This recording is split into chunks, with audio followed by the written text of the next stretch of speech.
Shin Tae-yong bawa timnas U22 Indonesia ke Piala AFF 2024, target masuk final. Rela tolak tawaran timnas Indonesia demi bela Belanda, Tijjani Reijnders akhirnya berani bicara jujur. Leo Gaucho bersedia dinaturalisasi untuk timnas Indonesia. Kabar buruk hampiri timnas Indonesia, Mads Hilgers cedera. Timnas Indonesia era Shin Tae-yong cetak sejarah lagi, terbaik dalam kurun waktu 40 tahun terakhir. Pelatih tim nasional Indonesia, Shin Tae-yong, menyatakan bahwa ia tidak akan membawa skuad terbaiknya untuk Piala AFF 2024. Pelatih asal Korea Selatan ini hanya akan menurunkan pemain dari timnas U22 Indonesia. Hingga saat ini, belum diumumkan siapa saja pemain U22 yang akan dibawa oleh Shin Tae-yong, karena ia masih merahasiakan daftar tersebut.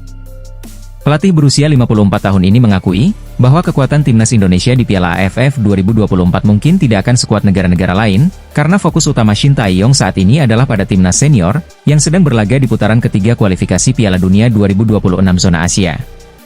Indonesia menjadi satu-satunya negara ASEAN yang berhasil mencapai putaran ini, dan masih memiliki peluang lolos ke Piala Dunia 2026. Dengan alasan tersebut, Shin Tae-yong memutuskan hanya membawa pemain dari timnas U22 Indonesia, untuk turnamen yang kini disebut ASEAN Championship 2024. Pemain yang dipanggil kemungkinan besar berasal dari klub Liga 1 Indonesia. Ya, kami akan datang dengan skuad timnas U22 Indonesia, sehingga mungkin akan ada perbedaan kemampuan, dibandingkan dengan tim negara lain, kata Shin Tae-yong kepada media.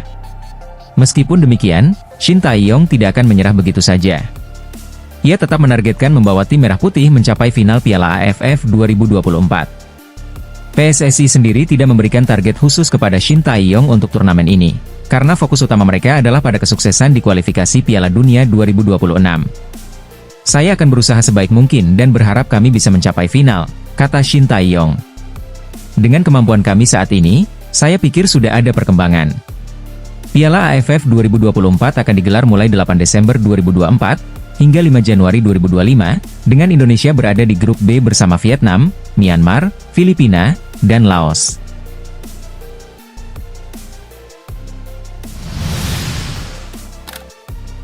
Tijjani Reijnders berbagi cerita tentang pengalamannya saat menolak tawaran naturalisasi dari timnas Indonesia. Seperti diketahui, Tijjani dan adiknya, Eliano Reijnders, memiliki darah Indonesia dari ibu mereka. Saat ini, Eliano adalah bagian dari skuad timnas Indonesia, sementara Tijjani bermain untuk timnas Belanda. Sebelumnya, PSSI sempat mendekati Tijjani untuk bergabung dengan tim Garuda, tetapi pemain AC Milan itu menolak tawaran tersebut. Meski memilih membela Belanda, pemain berusia 26 tahun itu mengungkapkan kebanggaannya atas latar belakang Indonesianya. Latar belakang Indonesia adalah bagian dari identitas saya, dan itu sangat saya banggakan, kata Tijjani Reijnders dalam wawancara dengan FIFA. Dijelaskan bahwa ibunya berasal dari Indonesia, yang membuatnya merasa memiliki ikatan kuat dengan budaya dan masyarakat Indonesia. Ibu saya berasal dari Indonesia, dan saya merasakan hubungan erat dengan budaya, serta orang-orang di sana, ujarnya. Berdasarkan informasi, garis keturunan Indonesia keluarga Reijnders berasal dari ibu mereka, Angelina Lekatompesi, yang berasal dari Ambon. Meski menolak memperkuat timnas Indonesia, kakak dari Eliano ini mengaku mendapat banyak dukungan dari masyarakat Indonesia. Sungguh istimewa mengetahui bahwa saya mendapatkan dukungan dari para penggemar di Indonesia, ungkapnya. Tijjani juga menyinggung keputusan adiknya untuk membela timnas Indonesia, di mana Eliano telah melakukan debut dalam kualifikasi Piala Dunia 2026. Ia merasa bangga melihat komitmen adiknya untuk mewakili negara asal ibunya. Adik saya, Eliano, bermain untuk Indonesia adalah sesuatu yang membuat saya bangga, kata Tijjani.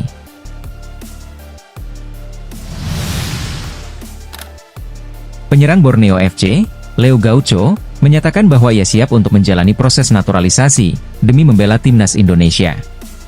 Leo merasa sangat nyaman tinggal di Indonesia, dan ingin berkontribusi bagi negara. Bergabung dengan Borneo FC pada awal musim 2024-2025, pemain asal Brasil ini memulai karirnya dengan gemilang.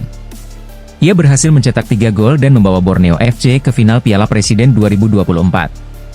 Saat kompetisi resmi berjalan, performa Leo tetap konsisten, dengan mencetak 6 gol hingga pekan ke-10 BRI Liga 1 2024-2025. Selain itu, Leo juga mencetak 2 gol dalam 2 pertandingan di ASEAN Club Championship 2024-2025.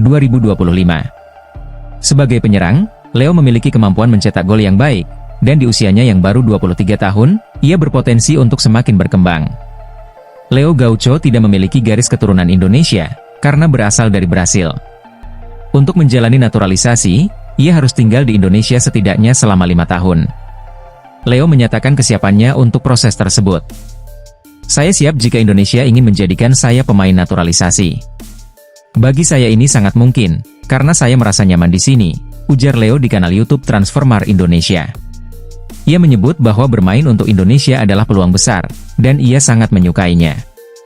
"Ini kesempatan besar bagi saya, untuk menunjukkan kualitas saya bagi negara yang luar biasa ini," tambahnya. Sebelum bergabung dengan Borneo FC, Leo telah memiliki pengalaman bermain di beberapa klub di Latvia. Menurutnya, atmosfer sepak bola di Indonesia sangat bagus, dan membuatnya merasa nyaman, yang menjadi salah satu alasan keinginannya membela timnas Indonesia. "Sepak bola butuh suasana seperti ini, bukan hanya di Indonesia, tetapi juga di negara lain. Saya sangat menyukai atmosfer di sini, dan ingin terus berkembang setiap harinya," kata Leo. Mengenai kemungkinan bermain di timnas Indonesia, ia menegaskan, "Jika ada kesempatan untuk bermain di timnas Indonesia, kenapa tidak? Saya menyukainya, dan ini peluang besar," ujar mantan pemain Valmiera tersebut. Berita kurang mengenakan datang untuk timnas Indonesia. Mads Hilgers dilaporkan mengalami cedera saat membela FC Twente melawan Willem II di Eredivisie. Hilgers tampil sebagai starter dalam pertandingan tersebut, tetapi digantikan oleh Gustav Lagerbielke pada menit ke-46. Sebelumnya, Hilgers terlihat kesakitan pada menit ke-38. Menurut Twente Insight, pengamat Tijmen van Wissing melalui akun X-nya, melaporkan bahwa Hilgers keluar karena cedera hamstring, meski tingkat keparahannya belum diketahui. Belum ada kepastian terkait partisipasi B tersebut saat melawan OGC Nice, tulis van Wissing. Pada pertandingan itu, FC Twente kalah 0-1, dan akan bertemu Nice di Liga Eropa pada Jumat 8 November 2024. Di sisi lain, Hilgers dipanggil untuk memperkuat timnas Indonesia dalam putaran ketiga kualifikasi Piala Dunia 2026. Hilgers sudah memiliki 2 caps bersama timnas Indonesia. Tim asuhan Shin Tae-yong akan memainkan 2 laga kandang di Stadion Utama Gelora Bung Karno, melawan Jepang pada 15 November 2024, dan Arab Saudi pada 19 November 2024.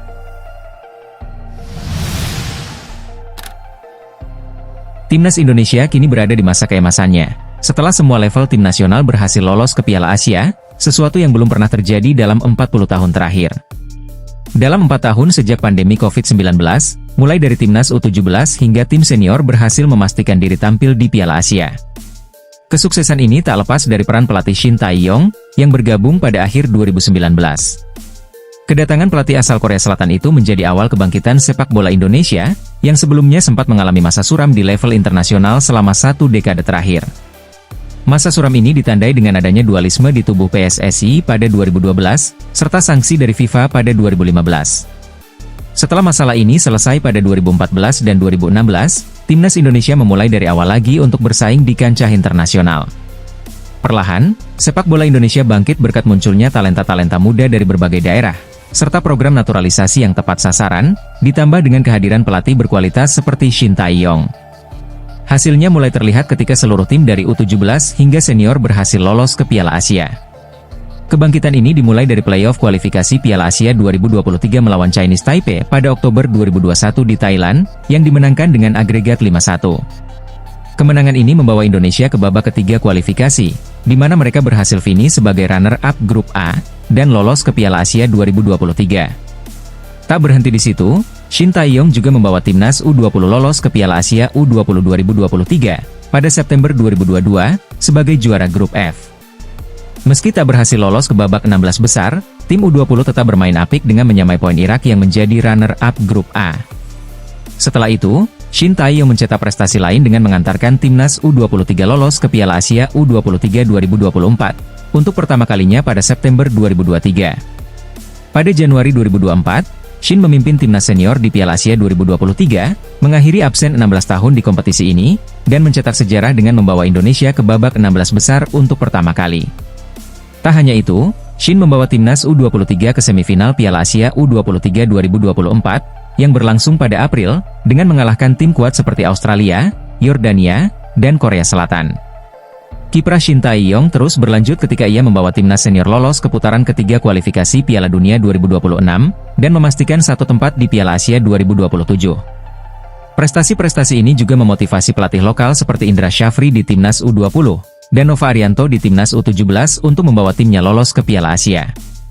Hasilnya, Indra dan Nova berhasil membawa timnas U20 dan U17 lolos ke Piala Asia U20 2025, dan Piala Asia U17 2025. Dengan prestasi ini, untuk pertama kalinya timnas Indonesia di semua level akan berkompetisi di Piala Asia dari tahun 2025 hingga 2027. Prestasi ini bisa semakin lengkap jika Shin Tae-yong berhasil membawa timnas U23 lolos ke Piala Asia U23 2026, di mana peluangnya terbuka lebar setelah timnas U23 untuk pertama kalinya masuk pot 1 pada undian kualifikasi yang akan berlangsung pada 2025.